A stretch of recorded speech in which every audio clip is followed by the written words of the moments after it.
بسم اللہ الرحمن الرحیم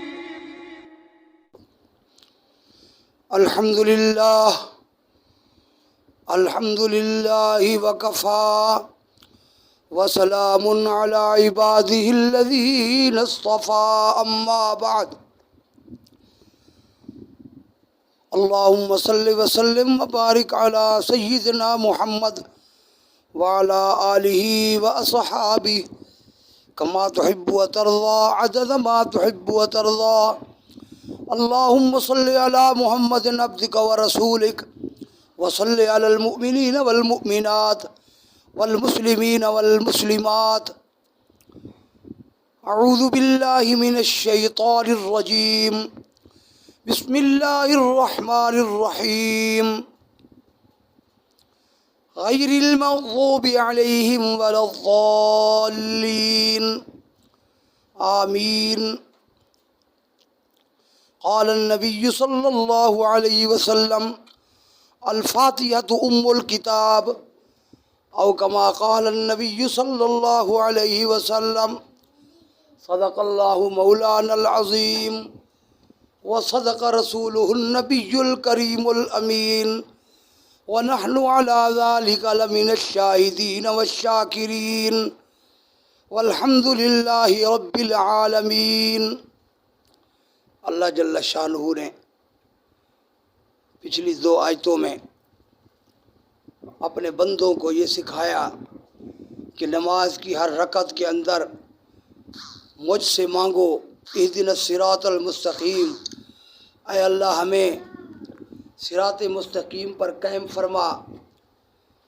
وہ صراط مستقیم کیا ہے؟ صراط الذین انعمت علیہم، یعنی ان لوگوں کے رستے پر ہمیں قائم دائم فرما جن پر آپ نے انعامات روحانیہ فرمائے، جن کے قلوب آپ کی معرفت سے منور ہیں، جن کے دل اسلام کے نور سے منور اور روشن ہیں، جس کا وعدہ اللہ تعالیٰ نے افمن شرح اللہ صدرہ للاسلام فہو علی نور من ربہ میں کیا، اور اس کا بیان پچھلی آیتوں میں ہوا کہ عارف جب پڑھتا ہے الحمدللہ رب العالمین الرحمن الرحیم مالک یوم الدین، تو پھر اللہ کو مستحضر پا لیتا ہے دل میں، تو کہتا ہے ایاک نعبد و ایاک نستعین، تو بھی اللہ کی طرف سالک بن گیا. جب یہ سالک ہے، یہ رستہ لے کے اللہ کی طرف جا رہا ہے، تو اللہ نے فرمایا یہ رستہ، اس میں شیطان تمہاری آڑ نہ بن جائے، نفس تمہاری آڑ نہ بن جائے، جنوں اور انسانوں میں کوئی تمہارے رستے میں آڑ نہ بڑھ جائے، جنوں اور انسانوں میں تمہارے رستے میں کوئی آڑ نہ بن جائے. تم اس کے لیے مجھ سے ہر وقت، ہر نماز میں، ہر رکعت میں مانگتے رہو، اور امام کے پیچھے جب امام پڑھے تو آمین کہو، تاکہ میں یہ تمہاری دعا قبول کروں اور تم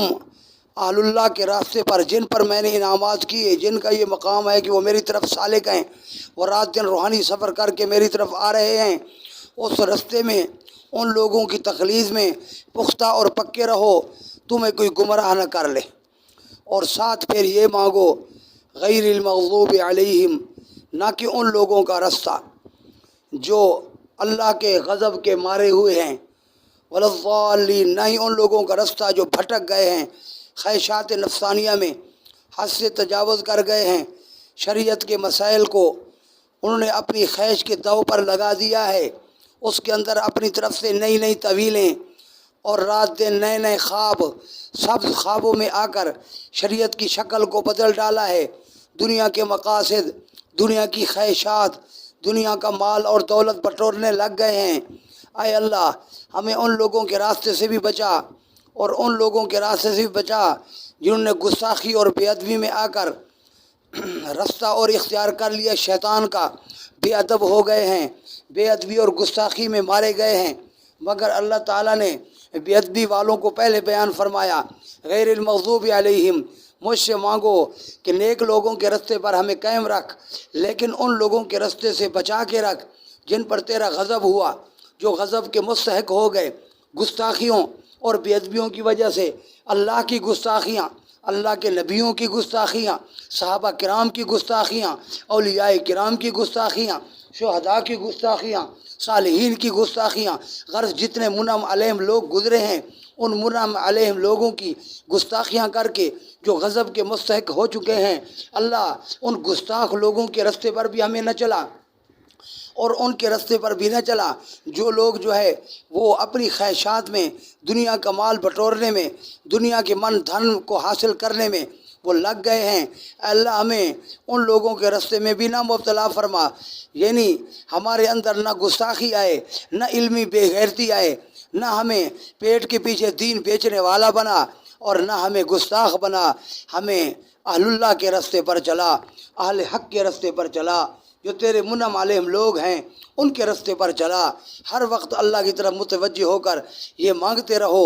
مفسرین کرام اہل سنت والجماعت رحمہم اللہ نے لکھا مغضوب علیہم کا پہلا مصداق یہودی ہیں اور وہ گستاخی میں، انبیاء کی گستاخی میں بہت آگے تھے، انبیاء کو قتل کرتے تھے۔ ان کے قتل کرنے کا بیان انبیاء علیہ السلام کو قرآن کریم میں کئی جگہ بیان ہوا ہے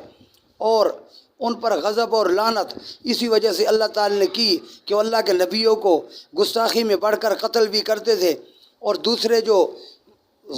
والضالین کے جو مصداق ہیں پہلے وہ لوگ ہیں عیسائی، جو محبت میں آ کر سیدنا حضرت عیسیٰ علیہ السلام کو اللہ کا بیٹا مان لیا، ان کی والدہ کو اللہ کی گھر والی نعوذ باللہ مان لیا اور تین خدا ماننے لگ گئے، محبت میں حد سے تجاوز کر گئے، غلط تعویلات میں پڑ گئے، دنیا کی خواہشات اور دنیا کے مال و دولت کو بٹورنے میں لگ گئے اور وہ ضالین بن گئے۔ اولاً مصداق تو یہی دو طبقے ہیں، مغضوب علیہم کا مصداق یہودی ہیں، ضالین کا مصداق عیسائی ہیں، جو حد سے تجاوز کر گئے ہیں، جو گستاخ ہو گئے ہیں۔ اس کے بعد جن طبقوں کے بعد گستاخی کی صفت ہے ان سے بھی ہمیں بچا، جن کے پاس دنیا کا مال، دنیا کی دولت، پیسے اور یہاں پیٹ پالنے کی فکر ہے آخرت کے مقابلے میں، جن میں جذبہ تقسیم ہو گیا ہے، سب کے رستے سے ہمیں بچا اور ہمیں اہل اللہ کے رستے پر قائم دائم فرما۔ اللہ جل شانہ سے عاجزانہ التجا اور دعا ہے کہ اللہ تعالی ہمیں اہل حق کے رستے پر، منعم علیہم لوگوں کے رستے پر قائم دائم فرمائے، موت اسی پر دے۔ وآخر دعوانا الحمدللہ رب العالمین۔ سانس ہے تو چانس ہے، سانس ہے تو چانس ہے، اتباع مصطفیٰ ہو